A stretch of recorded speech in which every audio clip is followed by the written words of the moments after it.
థియేటర్లలో పనిచేస్తున్న ఉద్యోగస్తులపై పీవీఆర్ యాజమాన్యం అట్లాగే హెచ్ఆర్ మేనేజర్లు చేస్తున్న ఏదైతే వేధింపులు ఉన్నాయో ఆ వేధింపులు వెంటనే ఆపాలి అని చెప్పి డిమాండ్ చేస్తూ నిన్న పంజాగుట్టలో ఉన్న పీవీఆర్ థియేటర్ దగ్గర అక్కడ ధర్నా నిర్వహించడం జరిగింది. ఈ ధర్నాన్ని పోలీసు వాళ్ళు అనుమతి ఇవ్వకుండా వచ్చిన ఉద్యోగస్తులు ఎవరైతే ఉన్నారో వాళ్ళని అక్రమంగా అరెస్టు చేసి నిన్న ఎస్ఆర్ నగర్ పోలీస్ స్టేషన్లో నిర్బంధించడం అనేది జరిగింది. అంటే ఒకవైపు ఈరోజు ప్రభుత్వము ప్రజాస్వామ్యంగా మేము ఎక్కడైనా నిరసన వ్యక్తం చేయొచ్చు అని చెప్పేసి ప్రకటన చేస్తూ ఉన్నది. కానీ మరి పీవీఆర్ థియేటర్స్ దగ్గర నిరసన కార్యక్రమం చేయడానికి ఈరోజు పంజాగుట్ట పోలీసులు ఎందుకు అనుమతి ఇవ్వలేదు అని చెప్పి ఈరోజు సిఐటిగా మేము ప్రశ్నించడం అనేది జరుగుతూ ఉంది. మీరు పంజాగుట్ట పోలీసులు అట్లాగే పీవీఆర్ మేనేజ్మెంట్ ఏమైనా మిలాఖత్ అయ్యారా మీరు అని చెప్పేసి ఈ సందర్భంగా అడుగుతూ ఉన్నాం. పీవీఆర్ యాజమాన్యం చేస్తున్న దుర్మార్గాలు దుశ్చర్యలు ఈరోజు చాలా ఉన్నాయి. ఎందుకనంటే ఒక మహిళా ఉద్యోగి ఒక టాయిలెట్ పోవాలన్నా కూడా ఇద్దరు ముగ్గురిని పర్మిషన్ తీసుకొని మేము వెళ్ళాలి అని చెప్పేసి ఈరోజు అడగాల్సిన పరిస్థితి ఉంది.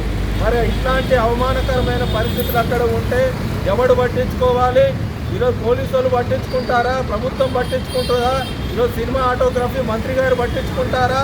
మరి ఎవరు పట్టించుకుంటారు అని చెప్పేసి ఈ సందర్భంగా అడుగుతా ఉన్నాం. దాంతోపాటు ఉదయం 9 గంటలకు ఉద్యోగానికి వెళ్తే రాత్రి 8:30 కానీ ఈరోజు బయటకు వస్తున్న పరిస్థితి లేదు. మరి 8 గంటల పనిదినం ఈరోజు దేశంలో అమల్లో ఉంది, హైదరాబాద్లో అమల్లో ఉంది.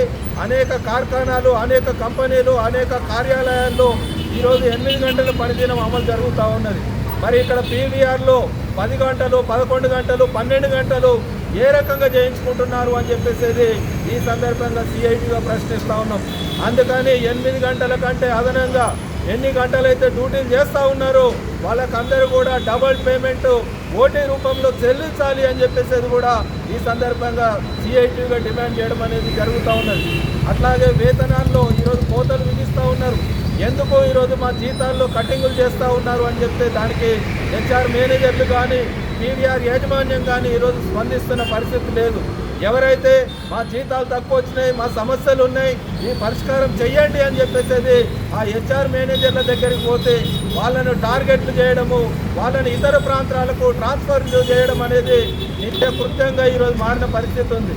అంటే మీరు చెప్పిందే వేదం, మీరు చేసిందే నిర్ణయం అనే పద్ధతుల్లో ఒక మొనపల్లిగా, ఒక నియంతృత్వంగా ఈరోజు పీవీఆర్ హెచ్ఆర్ మేనేజర్లు అట్లాగే పీవీఆర్ యాజమాన్యము ఈరోజు వ్యవహరిస్తున్న పరిస్థితి ఉన్నది అని చెప్పేసి ఈ సందర్భంగా ఈరోజు ప్రభుత్వం కానీ, ప్రభుత్వ అధికారులు కానీ, ఈరోజు లేబర్ డిపార్ట్మెంట్ కానీ ఈరోజు అర్థం చేసుకోవాలి అని చెప్పేసి నేను తెలియజేస్తా ఉన్నాం.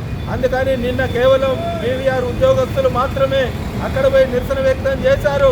కానీ ఈరోజు పీవీఆర్లో పనిచేస్తున్న ఉద్యోగస్తులు ఎవరైతే ఉన్నారో వాళ్ళందరికీ సంబంధించిన న్యాయమైన సమస్యలు మీరు కనుక పరిష్కారం చేయకపోతే CITU greater Hyderabad central city కమిటీనే చెలో పీవీఆర్కు పిలిపిస్తుంది.